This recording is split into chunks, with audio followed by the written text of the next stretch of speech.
Riders on the road, Stybar, Sagan, Van Avermaet and Bob Jungels.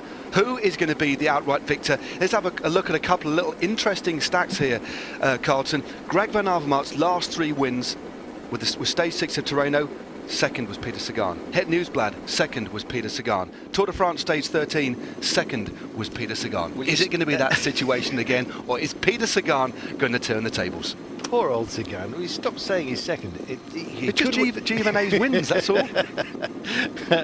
Well, maybe a thorn in the side. Let's see whether Peter Sagan can pull that out. Right now, he's looking, I've got to say, he's looking very quick, but then again, that can just be busy and they're different things. Bob Jungels, then, leader of the Young Riders competition. I said yesterday, quietly to Matt, that I thought Bob Jungels was the steal here. I think he's the man that's actually going to be crowned. We wait until the end of this run, simple as that, to find out. We can indeed, but Bob Jungels, as I said, a former world junior individual time trial champion, 3 times the champion of Luxembourg, and last year won the final time trial stage over 12 kilometres of the Étoile Bessage, giving him the overall victory. So can time trial very well, and has already had a victory on the road this year, so in very, very good form. But here's Gianluca Brambilla, already way off the pace, still a fair distance to go. But again, although Brambilla's had a great start to the season, he isn't a noted time trialist. He's only a small, diminutive figure, can't put the same amount of power out as the big TT specialists. Well, significantly, he started the day 7 points to the good of Pinot and Reichenbach, and right now he has just lost that position to both of them, so he is not going to get a top 5, I'm afraid. And in fact, it's going to be tumbling down the order as we go. This is painful viewing, I'm afraid, for Brambilla fans. 7 seconds between positions 6 and 7. Between 5, 6 and 7, I should say. And he's lost more than that time. In fact, this is a real hiding to nothing, I'm afraid, for poor old Brambilla. And that's how hard it can be. Yeah, 12-10. But again, although he's not a great position, 90th, just look into the face of Brambilla, just look at what he gave. Although 90th place isn't particularly good, he gave it his absolute all, but with a time of 12-10, Pinot, Reichenbach, Kreuziger, all going to move above him on general classification, as is Vincenzo Nibali. But there's the man in the hot seat, looking hot in that rather fetching red coat. Would you like to rephrase that? I didn't mean to say that. Yeah, I just completely retract that last comment. Meanwhile, let's change the subject. Jungels coming in to the last few hundred metres of his ride. Bob Jungels, who I think can steal this. He's 21 seconds down on Greg Van Avermaet. So, mark this time in your minds. Bob Jungels will be good. Now, how good? Actually, I'm looking at it, and it's not going to be that far off Reichenbach and Pinot's time. So how much have they put into this? They got an 11:35, don't forget, and they sat, what, 7 seconds behind Jungels, who was on the same time as Brambilla. So this is going to underscore the Francis de Jure riders yet again. Wow, phenomenal performance by them. So their finish time was an 11:35. So if you add 7 seconds onto that, will Bob Jungels even hold on in front of those guys? Well, he's not going to do it, is he? Ooh. 1 second he's held on. 11:41. My goodness, that was tight. This is so finely balanced. 51, just over 51 k's an hour for the Luxembourger in the white jersey. Powering across the line. Tight at the top, isn't it?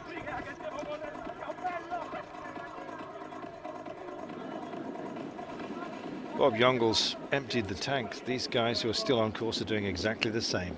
Greg Van Avermaet, last man off the ramp. Stybar is out there as well, so is Peter Sagan. The assumption is that Peter Sagan has got a chance to steal from Greg Van Avermaet, who is our leader. And Stybar may well produce an absolutely blistering run, as Sebastian Reichenbach has done, and Thibaut Pinot.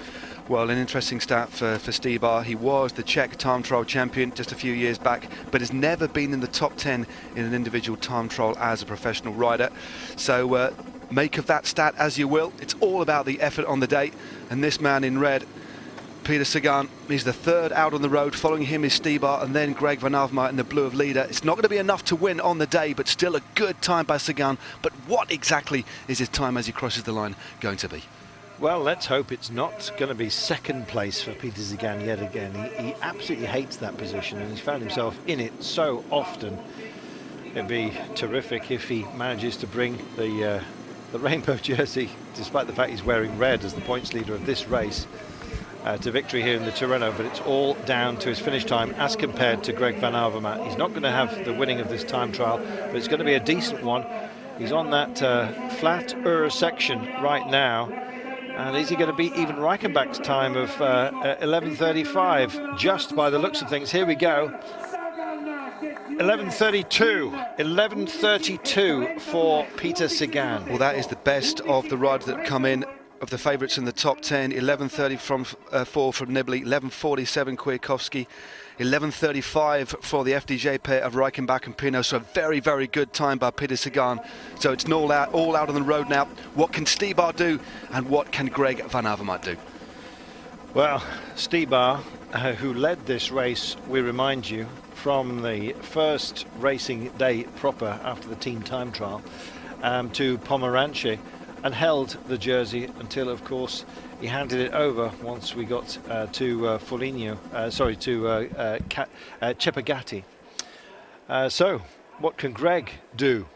An awful lot, but it's got to be now, and Sagan has already finished. Target time 11:32. He's got an advantage over Sagan of 8 seconds, so he can afford to come home in 11:40, and then it goes to tenths of a second. What he'd like to do is finish in 11:39 and win it by a second. It would be very, very close, wouldn't it? Yeah, well, it would if it was a second. Of course it would. But no. There we go.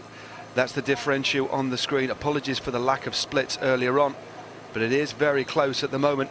Not enough to unseat Greg Van Avermaet.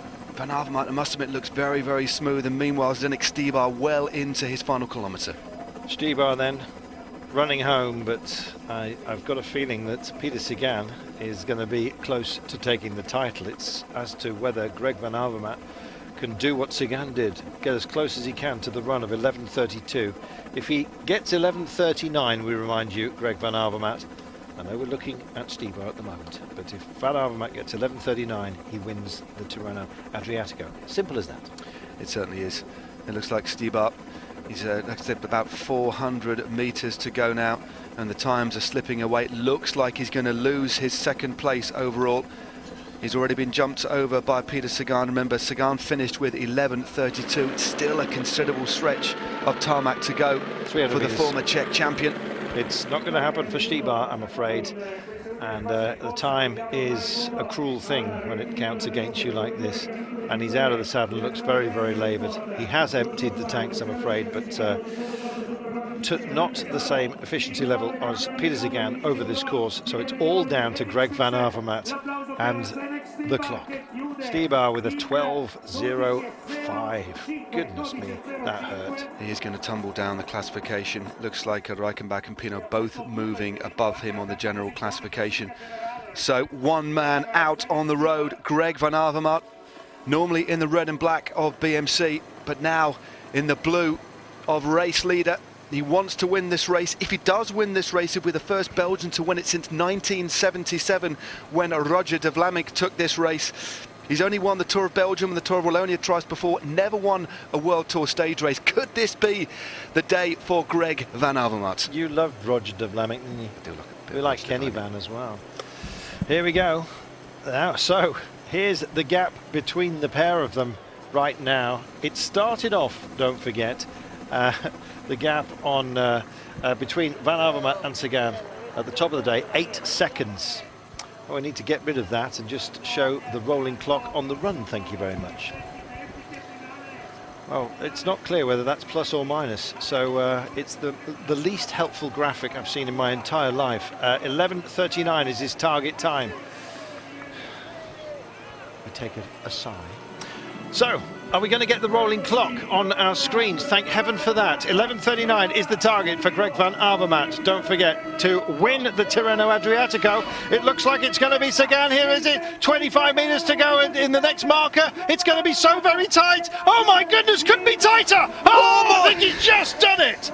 Wow. How about that? It's going to have to go to a split. This is so vital.